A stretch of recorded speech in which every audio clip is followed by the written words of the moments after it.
The agenda in the summer with Nam Kiwanuka is made possible through generous philanthropic contributions from viewers like you. Thank you for supporting TVO's journalism.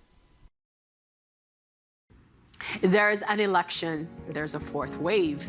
Amidst it all, the urgent task of economic recovery. I'm Nam Kiwanuka. Tonight, for our final program in partnership with the Association of Municipalities of Ontario during their annual conference this week, Steve Paikin's conversation on how to rebuild Ontario's economy post-COVID-19. That's next.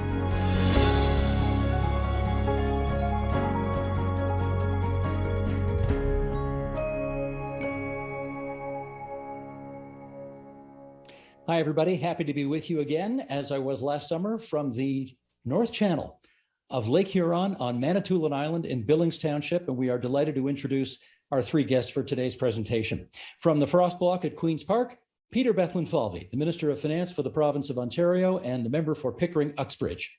In the nation's capital, Armine Yalnizyan, economist, Atkinson Fellow on the Future of Workers, member of the federal government's task force on women in the economy. And in the provincial capital, Diane Brisbois, president and CEO of the Retail Council of Canada. And it's great to be with you three today. Why don't we start with this? I think we want to get a better understanding off the top from all three of you on how you would characterize the state of the Ontario economy today. Treasurer, why don't you start us off? Well, good to see you again, Steve. And let me tell you, things are moving forward. The economy south of the border has been growing more than we expected in Ontario as well as the rest of Canada. We've seen employment growth that's exceeded expectations. So that's the good news. At the same time, the virus is not defeated yet. The Delta variant is still a concern. We're seeing parts of the world where additional lockdowns are occurring, like Australia, the sixth time of a lockdown. More measures being put in place, like Israel and the UK, and we're seeing what's happening in the US in terms of spikes. So what I would characterize it is in Canada and Ontario, first doses are over 80%. That's great news, but more to do to make sure that we can fully and safely reopen the economy, as well as bring our children back to school safely. Armine, how does it look from your vantage point? First of all, it is a delight to be with you, Steve, as well as Jan and the Minister. And thank you to AMO for convening this incredibly important conversation. I'm super heartened to hear Minister Bethlenfaly referencing the above average growth in Canada. Compared to the United States, we are seeing employment rebounds that have been stronger, which is great news. We are still far from where we need to be. And so I think it's really important that we understand that if we do exactly what the minister said, which is have safe school reopenings and really double down on preventing further closure in childcare, we can have 50,000 more women working to just get us back to where we were at the outset of the pandemic, just by making sure that we have the same employment rate that we did in February of 2020. So I think there are lots of things we could be doing to get to exactly where the minister would like to see us, which is where everybody wants to get to, is a full recovery. But we do have to get past the pandemic, and that does require two steps. First of all, making sure that people are healthy and able to withstand whatever the next wave is. And secondly, that we do repair the lost social infrastructure in the form of childcare because of the pandemic. It's the only part of the economy that got battered by the pandemic, but is required to support the recovery, and we need to do more to fix that. Lots to follow up on there, and we shall during the course of our conversation. Diane, you obviously represent one of the most critical and important aspects and sectors of our society. How does it look to you? Well, I'm delighted to hear the minister focused on vaccination and return to normal, so to speak. But I think if you look at retail, Steve, it really is a tale of two worlds. Well, you have essential retailers who have done extremely well, so grocery, pharmacy, but the non-essential retailers are still struggling. We're looking at sales in retail 2019 over 2021, taking 2020 out as the outlier. We're still $1 billion short in sales. So we're seeing slowly but surely customers coming back to non-essential retailers. But because of the fact that we did not have in-class learning, social activities were somewhat restrained, and the return to the office is still a question mark, that continues to have an impact on retail. Just think apparel, for example. And so we're seeing positive signs in Ontario, there's no question, but it's much slower than the numbers would indicate. We've had some of the longest lockdowns in North America, if not in the entire world. But let's pick this apart a little more. And Diane, maybe you could follow up with this. Which sectors, in spite of the numbers we just gave, have actually weathered the storm pretty well and turned a profit?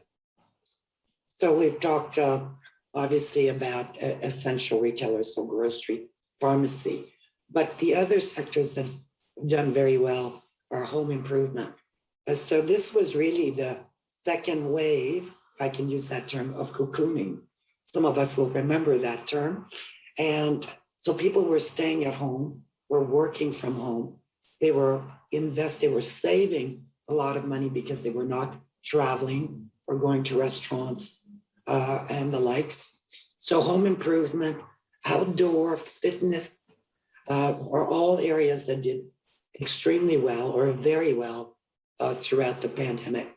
And obviously the other side, as I noted, apparel, footwear, jewelry, those did not. But home improvement was for a period of time on fire, home furnishings, furniture, and the likes.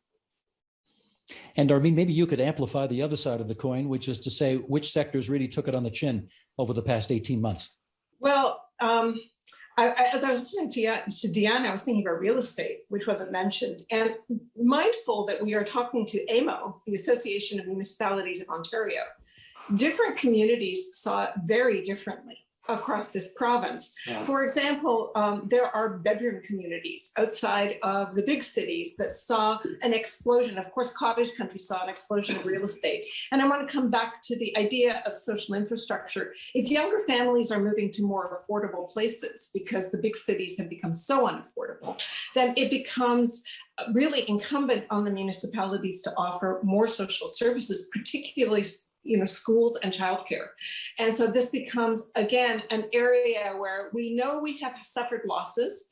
The closest we get to it, and the government doesn't monitor this, but the closest we get to it is a private sector survey that showed that we lost between 30 and 50% of enrollment in childcare centers throughout Ontario, depending on how bad the infection rate was and how big the community is. Don't forget, we also have childcare deserts. We already had them before the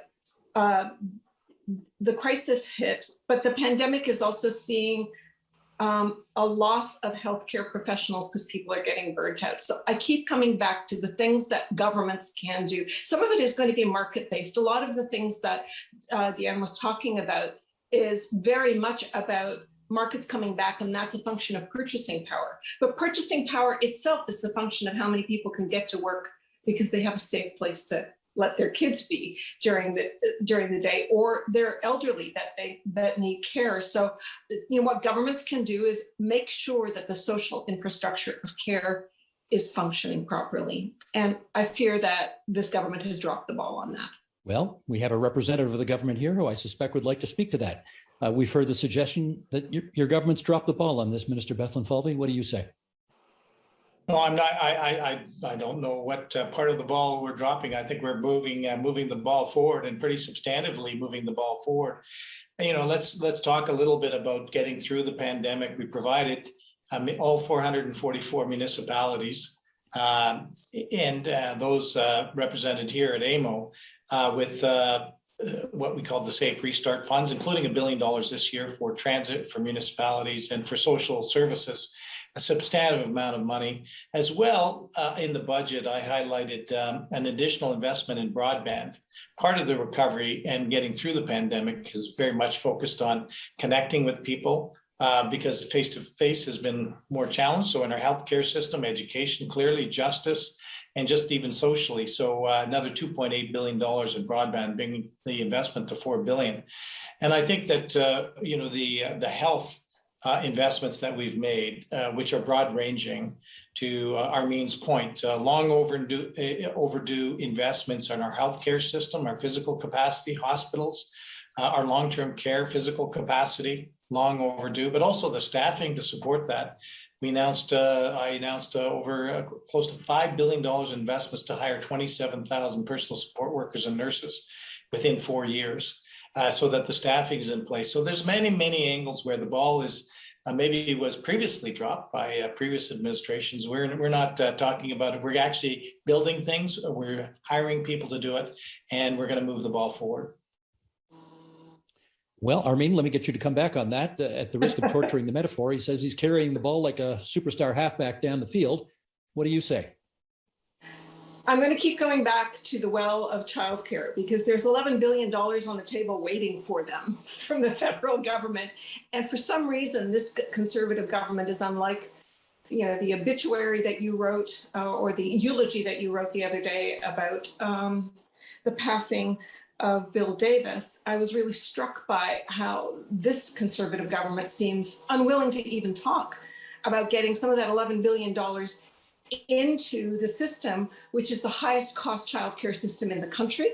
And 1 out of 3 workers that require qualifications currently, before the pandemic, 1 out of 3 workers that required qualifications to provide early learning and childcare to children, to our youngest learners in Ontario, have no qualifications. So I find it a little bit hard to swallow that we are doing everything that we can when we know that the burden on parents, particularly working mothers, has been extraordinary around the world. And Ontario has done nothing to ensure there was a safe school reopening. And yes, we've got new HVAC systems, 20,000 of them, in I don't know how many classrooms due for September, but where's the testing and tracing? Where's the government's own reckoning of how many childcare spaces we've got and what they're doing to reduce the cost to make sure people can get back to work? I'm sorry, I don't think the ball is even in their hands, much less carried down the field on this one.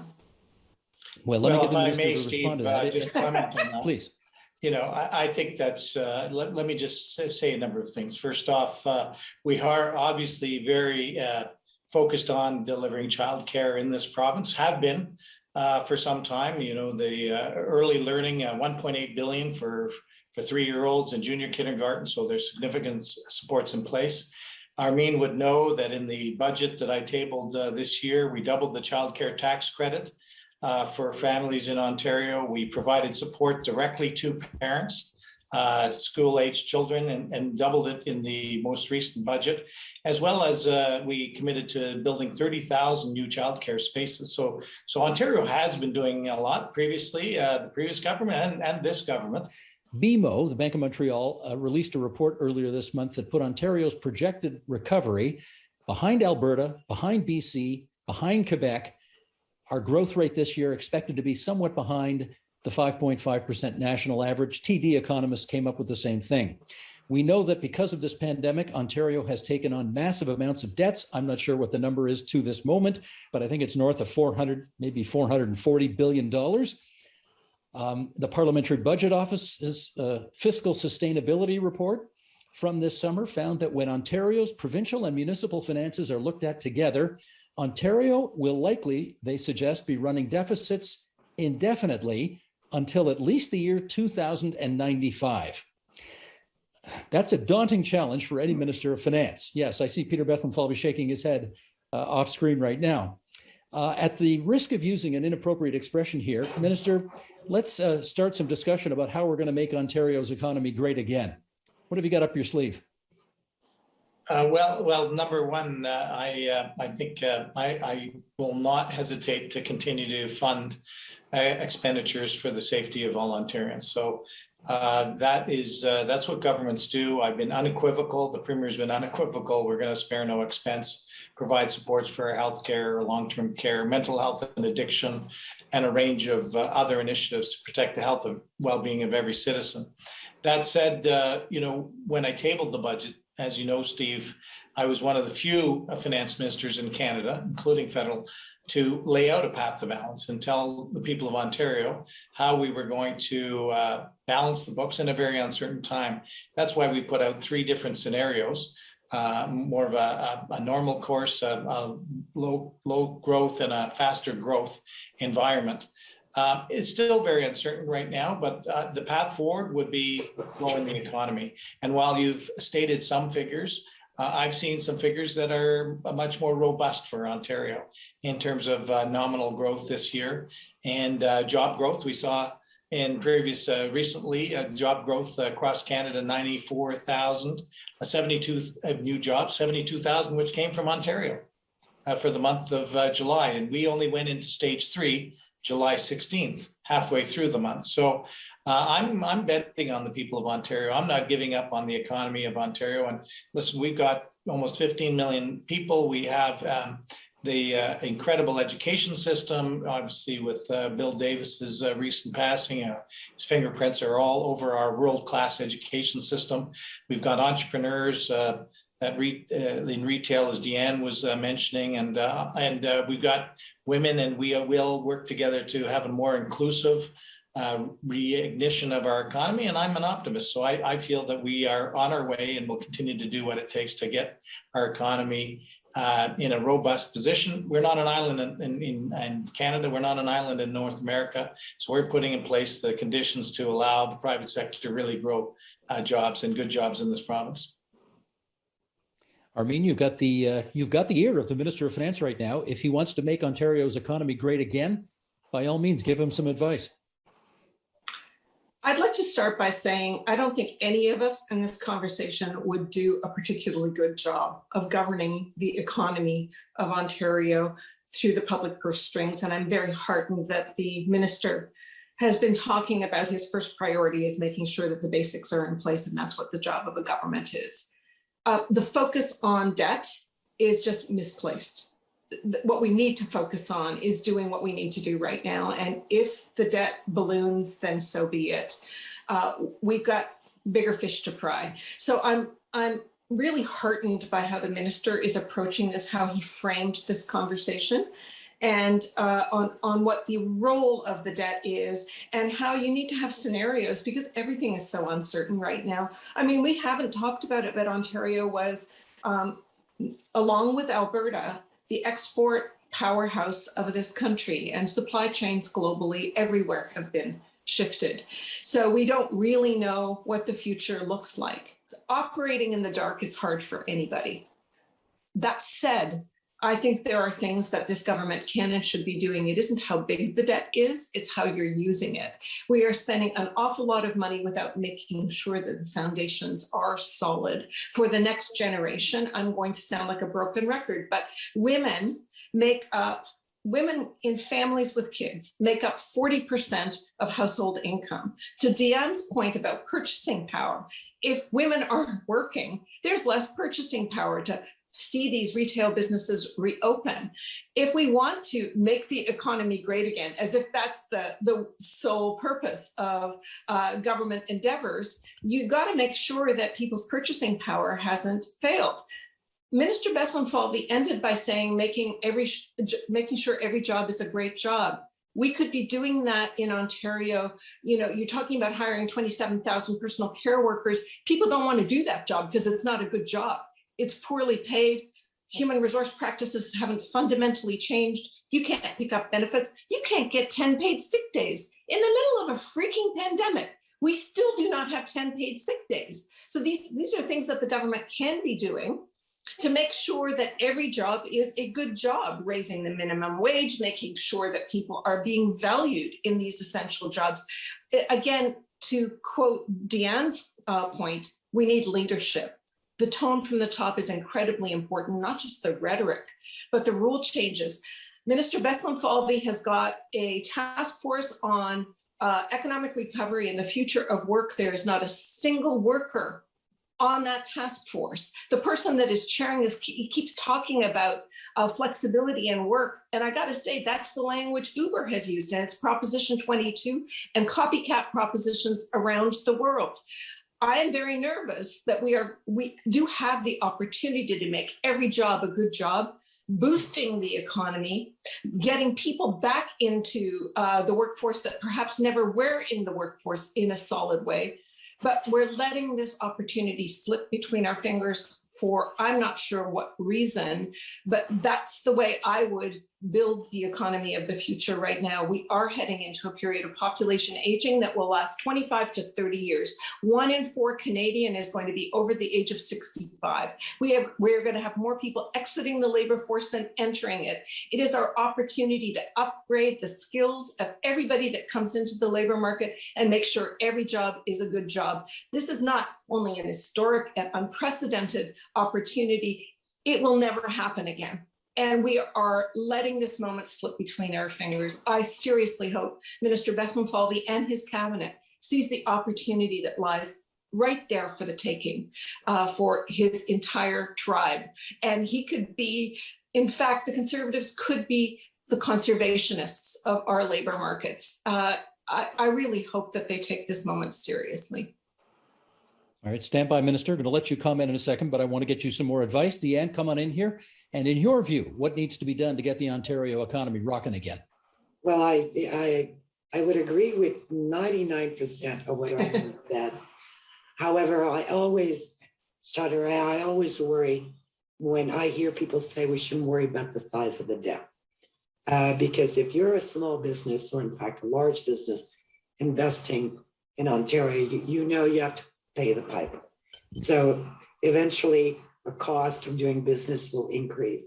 And let me suggest that you can't separate your social and economic strategic plans when you're looking at a budget. They both go hand in hand.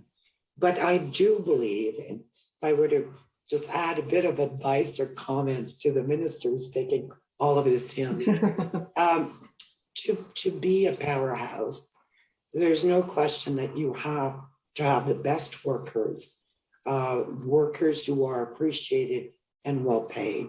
You also have to have an economic environment that will also attract investments. I look at other provinces, Quebec is one, but other regions in the world where they are aggressively attracting foreign investment, because that money is required to pay for our social safety net and to improve that social safety net. I will, however, also add that I think this government has done an excellent job. Certainly pre-pandemic, it was challenging during the pandemic, Steve, to deal with red tape. Eliminating red tape for small, mid, and large businesses was key. It made a huge difference. Now, during the pandemic, the challenges were many, but that is extremely important. I think the greatest challenge is to find the right balance, but I would never lose sight of the size of the debt.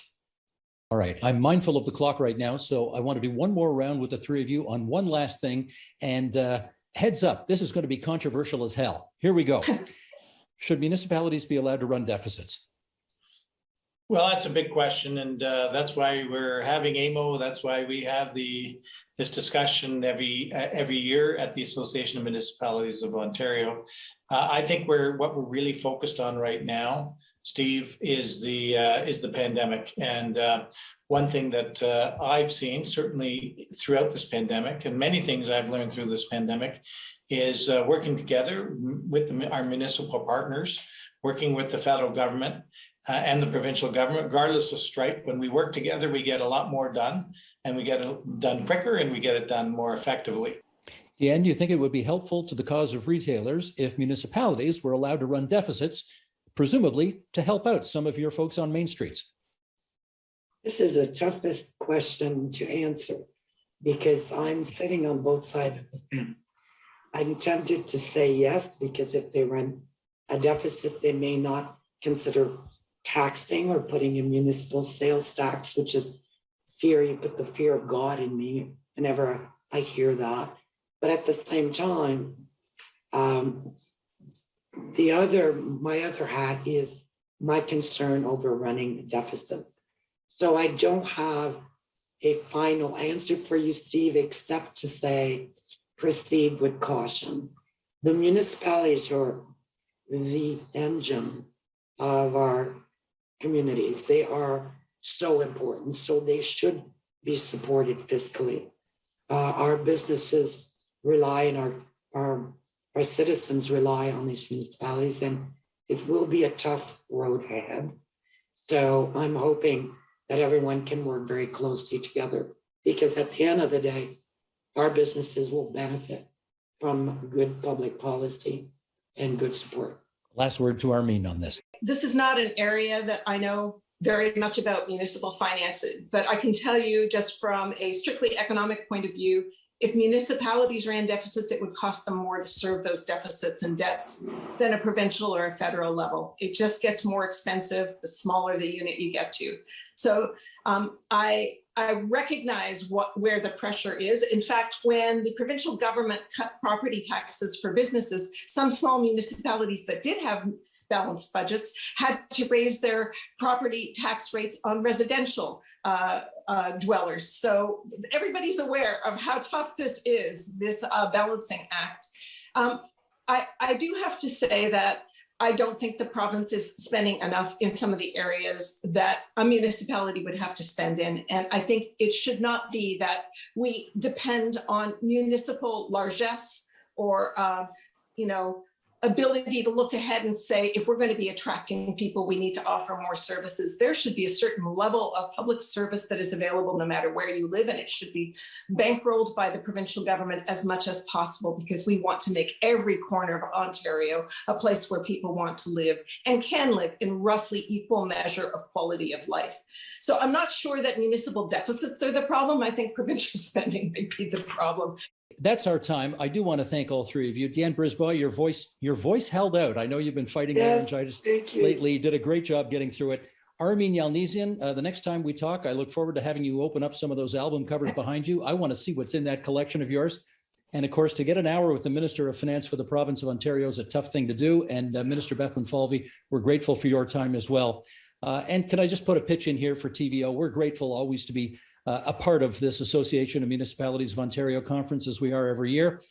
We learn a lot, gives us good ideas for programs, and I thank everybody for their participation.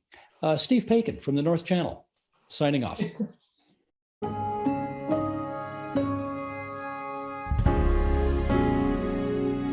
And that's it for tonight's agenda in the summer.